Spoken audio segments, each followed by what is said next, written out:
Hello and welcome to Heartbeat. This week, William sits down with Father Dusan Skurla from Slovakia. I'll bring you a roundup of news from home and abroad, and Ben gives us his viewpoint on assisted suicide.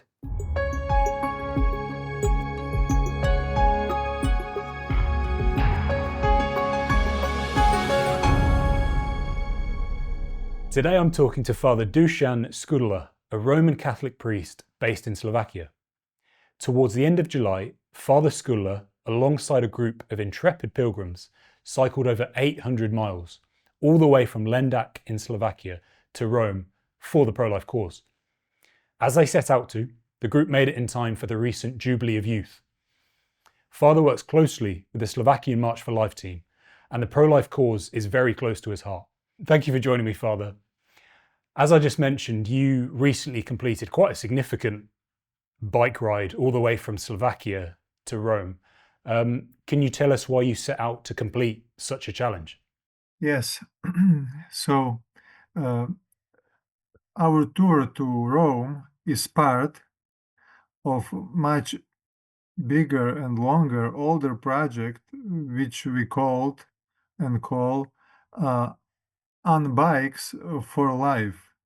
It started 29 years ago, not me, but my good friend. His name is John Hudacek.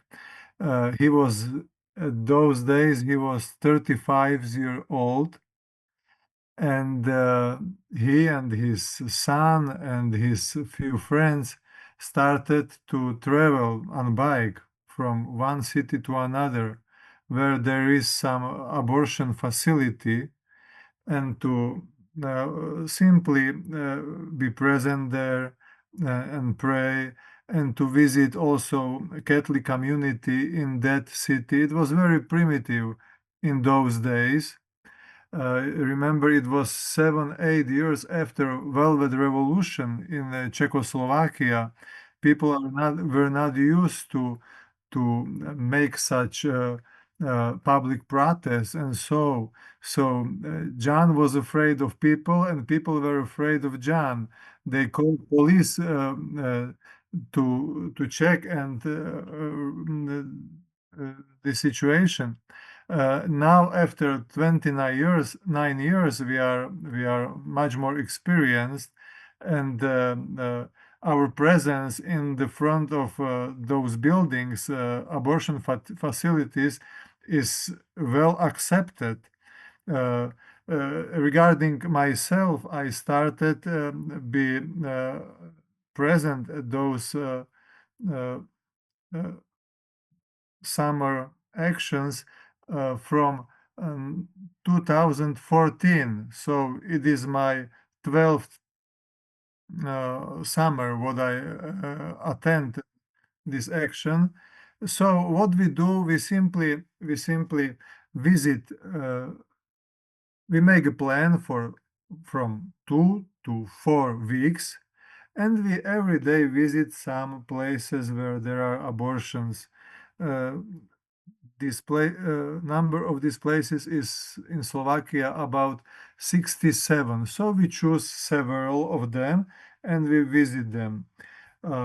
We go for the Holy Mass in that community. We explain them who we are and what we want, and we invite them to join us. And then we go walking like a small procession to this abortion facility. And then there we pray with some banner, with some pro-life message, and so. 2016, it was Year of Mercy. We decided to make a, let's say, like abortion map of Slovakia, and to make it more systematic, these prayers in the front of abortion facilities. And in such a way was created project 9 months for life. It's like parallel to 40 days for life. We do it 9 months from March to December. So, and in such a way, it was created like a cooperation. 9 months for life, they are present the whole year uh, in the front of abortion facilities, and on Bike for Life is like supportive for them once in a year in summer. We go to them and we support them. And mobilize them. So John decided from time to time to go further than Bratislava, our capital. And in such a way, he once visited Madrid, once London, twice Rome, Jerusalem. Uh, we visited Prague in Czech Republic, and usually uh, we uh, take invitation to the International Youth Days with Holy Father. So 2 years ago, we visited Lisbon in Portugal, and this year we visited Rome. That's brilliant. Now, Father, sorry, just to interject there, Father, something you mentioned there in your answer, you mentioned that at least while you're in Slovakia for that leg of the journey, you're outside abortion clinics, 7 abortion clinics in the country. Now that's 67. There are 67, but yes, yeah. Now that's something that we couldn't do here with our buffer zone laws, both in England and Wales and in Scotland. Are there any such laws, buffer zone laws, on the table in Slovakia? Is that something being planned? No. Your situation is much worse. In our country, it is well accepted that we are there. Well accepted. Yes. So yes. far. Yes. Yeah.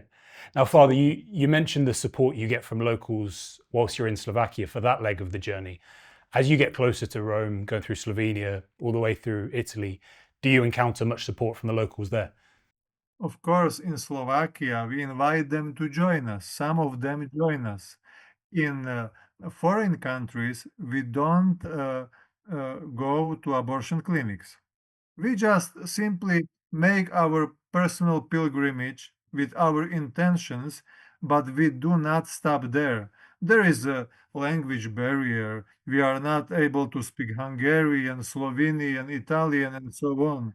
So we simply uh, uh, compress our message to to our dresses. Oh, fantastic. Oh, brilliant. Clear message. See, that's how Nuno Suarez recognized who I am. Brilliant. And he stopped me. Yeah, I like that. And people, they react even on such a short message. Yes, some show this, some show this, some show this, whatever. Of course, Simply they react. Yes. Now, Father, last September, I believe, we saw 40,000 Slovakians marching for life in Kozice in Slovakia. How strong would you say the pro-life movement in Slovakia really is? It depends on what criteria you evaluate it. So, for example, in comparison with Great Britain, with Hungary, or with Ukraine, uh, if you take that we are a nation or state of 5 million people, and we gathered 40,000 people for pro-life march, so it is a very good number. That's huge. Yeah, that's huge for such a small country. Yeah. And Father, amongst those pro-lifers, do you see a real determination amongst the young in the pro-life movement in Slovakia? Determination is for me a very strong word. These young people are open. They are young, they are fragile. It depends on who first comes to them and offers him something. They are open to almost everything. From my experience, when I go to schools and so on, I would say that they are not against values of pro-life movement. They accept it. I show them little baby, and I explain them what it is, and why it is important to protect life from conception to natural death. they accept it. Of course, one thing is to be pro-life and to act pro-life. They agree, but to say that they are determined to stop abortions, it's too strong. We have to mobilize them. It's hard work. So just as is the case here, there's still more work to be done. It's a work in progress. Uh, so it depends on how we measure pro-life movement and what is our goal. Yes, are we pro-life? Yes. What is our success so far? Now, Father, you, of course, you're a Roman Catholic priest. What role do you think that the Catholic Church should have within the pro-life movement? So, as I understand it, Catholic Church is biggest pro-life organization. Let's say it. It is. Let's take encyclicals like Evangelium Vitae or Veritatis Splendor from John Paul II, or now Pope Francis, Laudato Si, or Fratelli Tutti. It's very clear teaching. Magisterium is fully pro-life. Or let's take now Dignitas Humanae. No. How is it called? Uh, mm, about human dignity. Yes, I know who We you're can. thinking of. I think it was Pope Leo XIII. Is that right? One of his Uh, encyclicals. yes, it's not encyclical. It's from a congregation, but our magisterium is very clear. But on the level of regular life of Catholics, there is a huge reserve. There is a potential. For example, John Paul in this encyclical Evangelium Vitae, he wrote that desired renewal of culture of life has to start amidst Catholic communities, amidst, let's say it like every parish should be a regular center of life, or center of for pregnancy in need. But is it reality in our parishes? Certainly not. Catholics are usually baptized, but not fully formed. Their conscience is not fully formed, and they are really fragile in moral discernment, what is wrong and what is correct. I recall I once attended a pro-life march in Banska Bystrica, it's central Slovakia, and I hold this banner with text hormonal contraception is a quiet killer. And one of attendee was a woman who looked at it. Wow, what's that? Really? Is is it a quiet killer? I am owner of pharmacy and I sell it. See, she was attending pro-life march. Yes. So that was a example of her. That was a learning moment for her, basically. See, Yeah. so you see how widespread ignorance is Yes. among our people. Yes. And what you're touching on there, Father, is that to be truly pro-life, it's more than just saying you are. You have to live it out every moment of every day, essentially, in terms of people that you encounter, as you say, crisis pregnancy support, to be there more than just in word, but there with practical, financial, even spiritual help in your case for those that need it. As if I recall this last March Pro Life in Slovakia in Košice, we were able to mobilize 700 volunteers for this day. They were willing to help, but after the march, they like evaporized. Not really. but simply they are not active in everyday life. They are willing to help if needed. They are pro-life, but you you understand I where do. are our reserves. I do. So maybe it's incumbent on us in the pro-life movement to give them something to do throughout the year, so that they're not just ticking a box by attending the March for Life once a year. Exactly. That what we realize, that we have to offer them something. So, and in this sense, I think that pro-life movement in Slovakia uh, is really complex. That we have what to offer those and these. Of course, we are also weak people, and we have our limitations. We have our families. I have my pastoral duties and so on. But we realize that we have to mobilize them from 2014, when I visited my bishop and I asked him that I am willing to do pro-life work full time, and he agreed, and he established me to be pro-life coordinator for our diocese.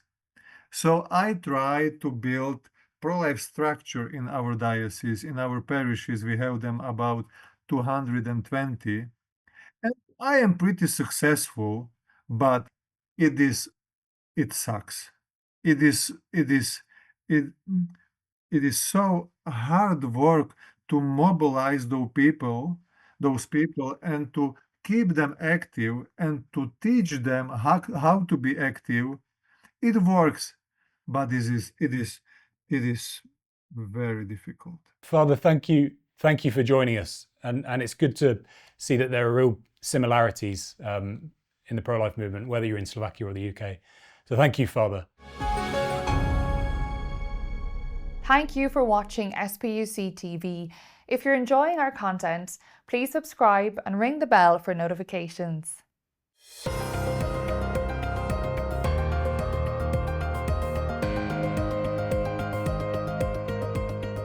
An Irish man in his 20s has been refused bail after an alleged domestic incident involving threats to force his pregnant partner to have an abortion.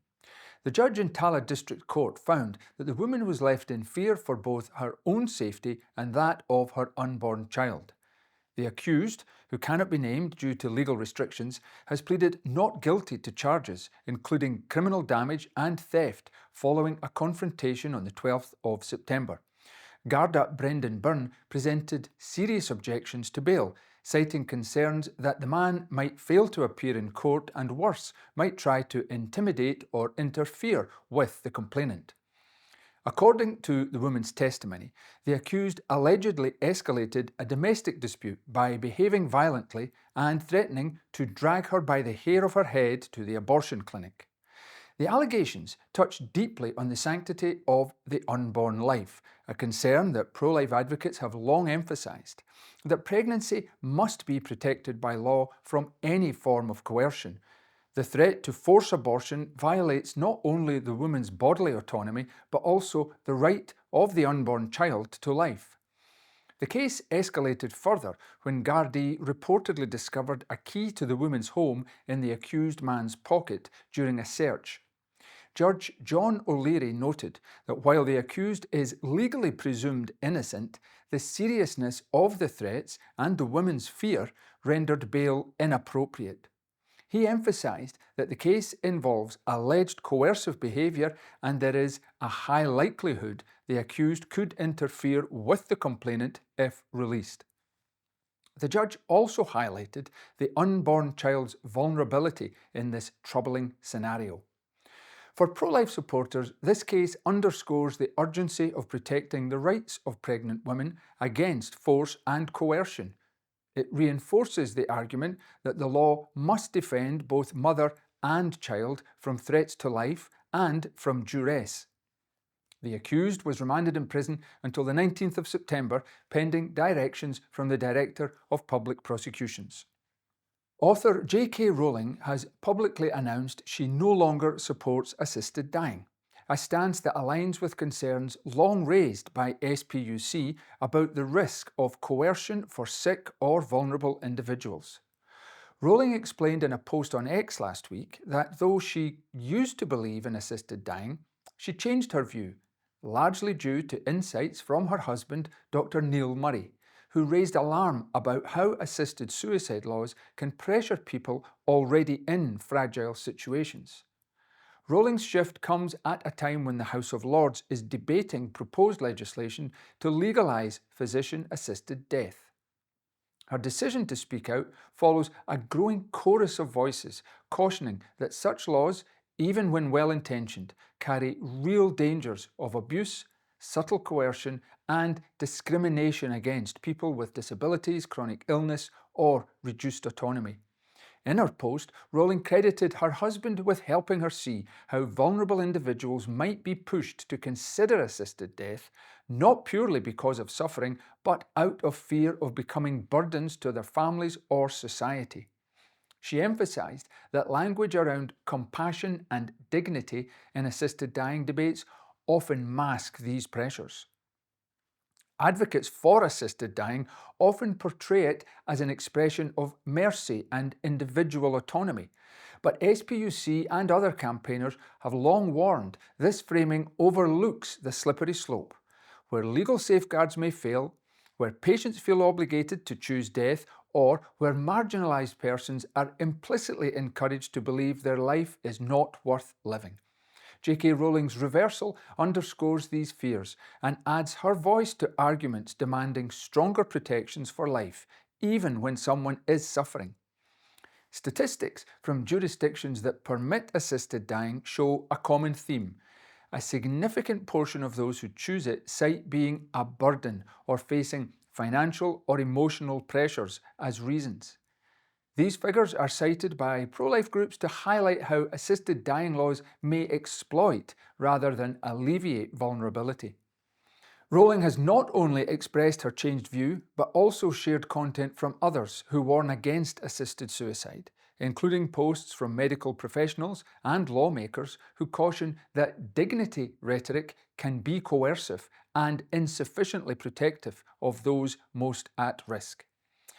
For many, J.K. Rowling's reversal is an important reinforcement of the principle that legal protections must prioritise life, especially for those who cannot speak for themselves, whether because of illness, age, disability, or isolation. The debate in the House of Lords continues, but with high-profile voices like Rowling's, the moral and ethical stakes are becoming ever more visible. California's recent legislation allowing doctors, pharmacies and patients to omit their names from mailed abortion pill prescriptions represents yet another alarming expansion of the abortion industry's grip and raises serious ethical, legal and moral concerns. For SPUC, this move is not merely a matter of privacy or choice, but part of a broader pattern of dismantling protections for the unborn in favour of unrestricted abortion access. SPUC has maintained that human life begins at conception and that each unborn child deserves full legal protection. In this view, the state has a duty to ensure that abortion is not made easier or more secretive, shielding the identities of those involved in abortions only further isolates the unborn child from any accountability, any due process, and ensures that abortion becomes ever more hidden and ever more normalised. The Californian law effectively guts transparency and oversight by permitting prescriptions to be issued without naming the prescribing doctor or identifying patient and pharmacist. The legislation obstructs the ability of oversight bodies to ensure safe medical practices are followed, to investigate misconduct, or to hold practitioners accountable. For SPUC, this is a slippery slope. When abortion is moved increasingly into private, unregulated realms, the risk increases that abortion becomes not only a moral wrong, but medically dangerous, particularly for vulnerable women. SPUC has expressed concern that such laws reflect not compassion, but coercion. They pressure states with restrictive laws to stand down, undercutting local democratic decisions protecting unborn life. Shield laws that protect providers mailing abortion pills into states that have banned abortion may seem to defend abortion access, but from a pro-life perspective, they violate the principle that laws of states should meaningfully protect the unborn as much as those states and their citizens decide. SPUC would argue instead for laws that protect both mother and unborn baby. Rather than allowing anonymity and shielding, legislation should uphold the value of unborn life. The unborn have no voice in these transactions. The less open the system, the more easily unborn children are treated as commodities rather than persons.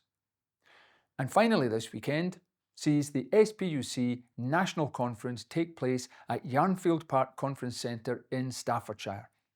Among the world-class speakers who will be taking part are Professor David Albert Jones, Research Fellow in Bioethics at St Mary's University in Twickenham, Canadian pro-life activist, author and columnist Jonathan Van Maren, and Obianju Ikenocha, a UK-based biomedical scientist and founder of Culture of Life Africa.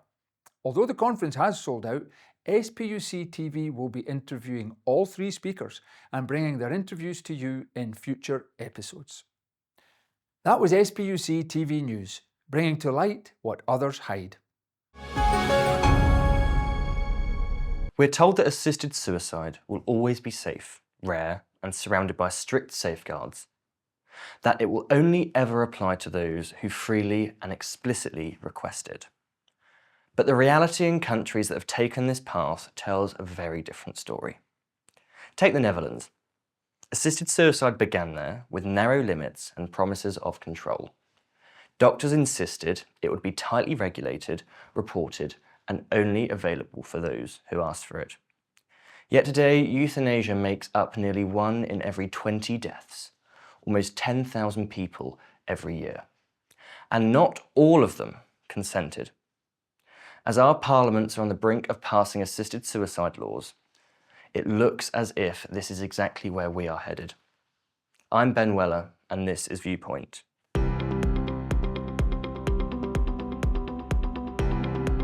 A government-commissioned study in the Netherlands in 2021 found that out of the 9,799 assisted deaths, over 9,000 were by euthanasia, 245 by assisted suicide, and 517 cases where life was ended without explicit request.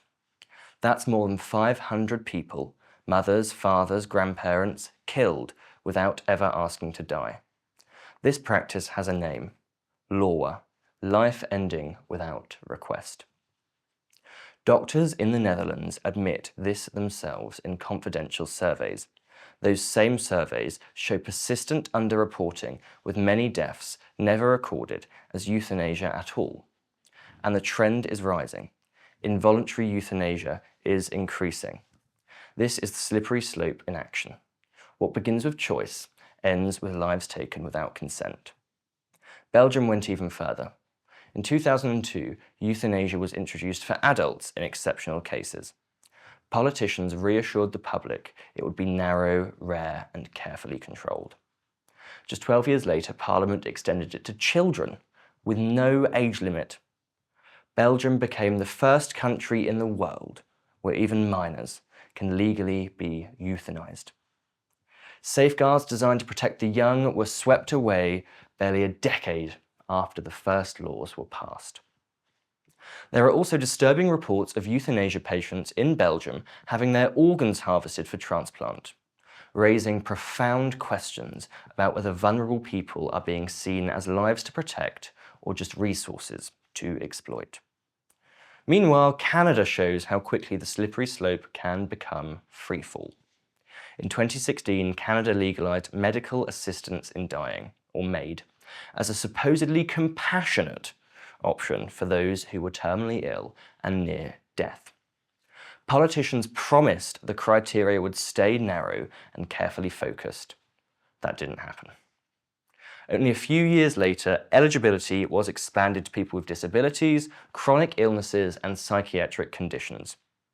Reports now describe citizens seeking death because they can't afford proper housing or care.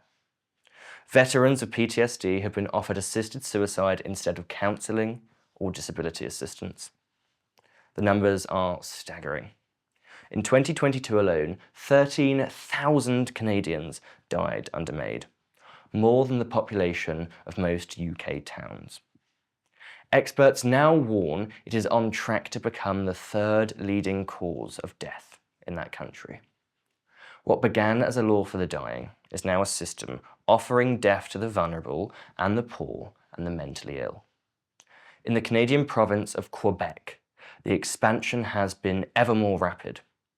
In just 5 years, assisted deaths rose from 638 in 2016 to more than 3,600 by 2021. Quebec alone now accounts for nearly half of all MAID deaths in Canada. In France, pressure is building for assisted suicide laws. Polls show majority support, and President Emmanuel Macron has signalled his willingness to legislate. Already the debate is shifting from terminal illness to unbearable suffering, echoing the trajectory of the Netherlands and Belgium. This is not just confined to certain parts of Europe or North America. Colombia legalised euthanasia in 1997 through a court ruling, originally only for terminal illnesses. By 2021, the court expanded it to non-terminal conditions. In 2022, it went further still, authorising at-home assisted suicide, effectively an adult pills by post. What began as a narrow judicial exception has become one of the most permissive euthanasia regimes in the world. And now, as if these examples weren't alarming enough, new technologies are emerging that take the culture of death even further. Australian activist Dr. Philip Nitschke, often called Dr. Death, has developed the Sarcopod, a 3D printed suicide capsule filled with nitrogen gas, activated by the occupant from within.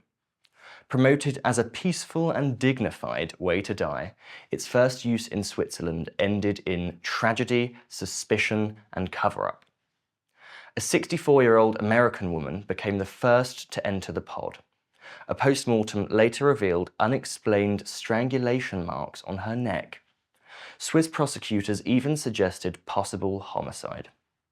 The head of the assisted dying group involved, Dr. Florian Willett, was arrested and later died by assisted suicide himself, thereby escaping the fallout from the scandal surrounding the case.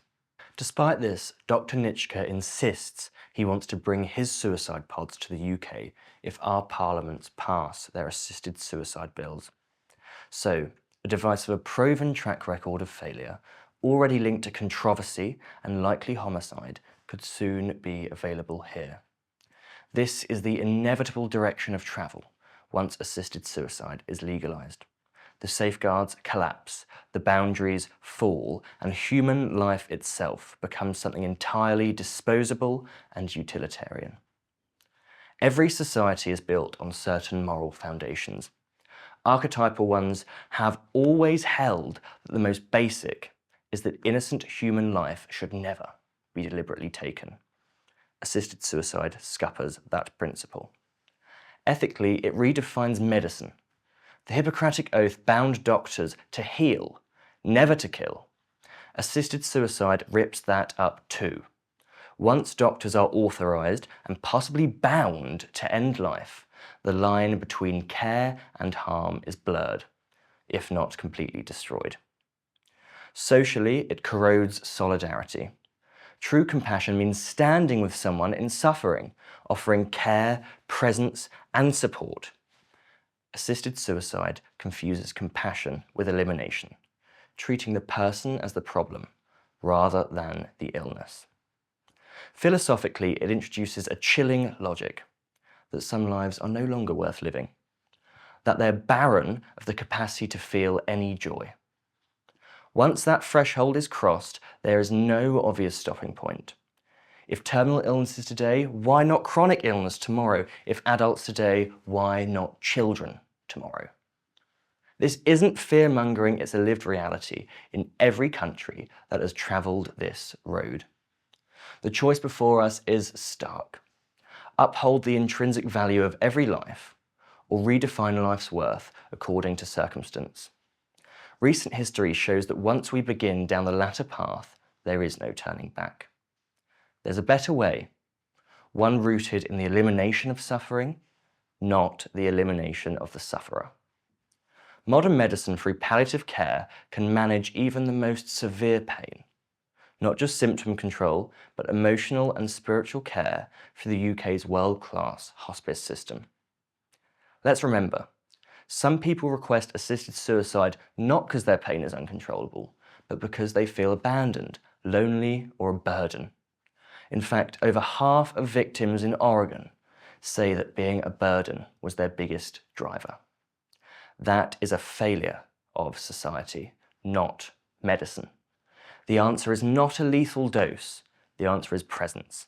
It's families, neighbours, and communities saying, your life still matters, even in weakness and even in suffering. Expanding hospice access, training more specialists, and supporting carers, these are the steps that honour dignity. This is a step to building a culture that values all people until their natural end. Real compassion walks with people through suffering. It never abandons them. The better way is not death on demand, but life accompanied, upheld, and respected until its natural conclusion. The debate over assisted suicide is not about choice. It's about whether we want a society that sees people as vessels for financial gain or lives worthy of respect. Do we want a society where the sick, the elderly, and the disabled feel pressure to end their lives? Where machines like the sarcopod are held as progress? Where doctors are turned into agents of death? I prefer a society generous in care, in compassion, and in community. A society that stands with people in their darkest hour and says, you're not a burden, you're not forgotten, but you're loved. Once we take the first step down the slope, there isn't turning back. So be bold and stand now. Give a resounding no to assisted suicide. That's all we have time for this week. If you enjoyed the show, then please like, comment and subscribe for weekly videos. And if you have any stories you think we should cover, then please email us at the address on the screen or in the description. Thank you for watching.